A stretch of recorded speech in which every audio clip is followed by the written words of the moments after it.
Bugun infarkt va insult butun dunyoda katta tahdidga aylanmoqda. Shu sababli Jahon Sog'liqni saqlash tashkiloti tomonidan insult global epidemiya sifatida e'lon qilingan bo'lib, unga qarshi qator chora-tadbirlar ko'rilyapti. Jumladan bizda ham ushbu masalaga alohida e'tibor qaratilayotganini aytish zarur. Xususan, prezidentimizning joriy yil 20-yanvardagi o'tkir yurak, qon tomir va serebrovaskulyar kasalliklarning oldini olish chora-tadbirlarini takomillashtirish to'g'risidagi qarori bilan tegishli milliy dastur qabul qilindi. Ushbu dasturni dastlab Toshkent shahri va Samarqand viloyatiga tatbiq etish belgilangan bo'lib, bu boradagi ishlar boshlab yuborildi. Buni nufuzli Angels Initiative xalqaro tashkiloti tomonidan poytaxtlik bir guruh tor soha mutaxassislari uchun Respublika shoshilinch tibbiy yordam ilmiy markazida malaka oshirish o'quv kurslari o'tkazilgani misolida ham ko'rish mumkin.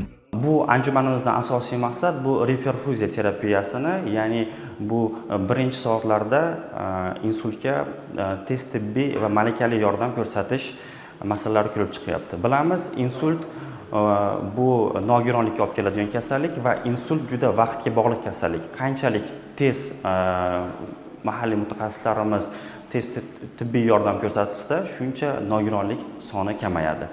Infarkt va insultning oqibatlarini kamaytirishda birlamchi tibbiy xizmatning ahamiyati beqiyos. Shu bois yuqorida nomi keltirilgan hujjatda tunu kun ishlaydigan infarkt insult brigadalarini tuzish hamda tibbiyot xodimlarining bilim va malakasini oshirish ko'zda tutilgan. Bu anjuman doirasida demak 15 dan ortiq ma'ruzalar, nevrologlar, radiologlar, intervension kardiologlar va reanimatologlar uchun kerakli bo'lgan ma'ruzalar, o'tkir ishemik insultni davolash, tartib qoidalari va ularni reabilitatsiyalari bo'yicha amaliy ma'ruzalar amalga oshirilmoqda va mahorat darslari simulятsion markazda mahorat darslari amalga oshirilyapti. O'quv mashg'uloti Respublika tez tibbiy yordam markazining Toshkent shahar filialida ham davom ettirildi.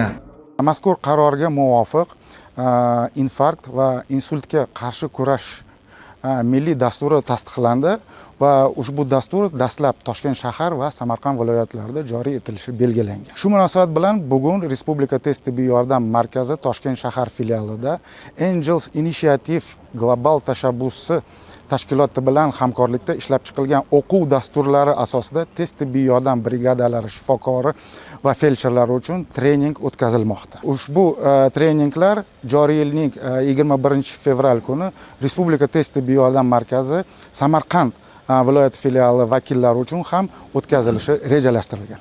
Master-klass davomida tibbiyot xodimlari qanday bilimlarga ega bo'ldi va bu ularning bundan keyingi faoliyatida qanchalik ta'sir qiladi? Bugungi o'rganayotgan ko'nikmalarimiz, bilimlarimiz kelajakda aholiga tez tibbiy yordam sifatini samaradorligini oshirishda xizmat qiladi.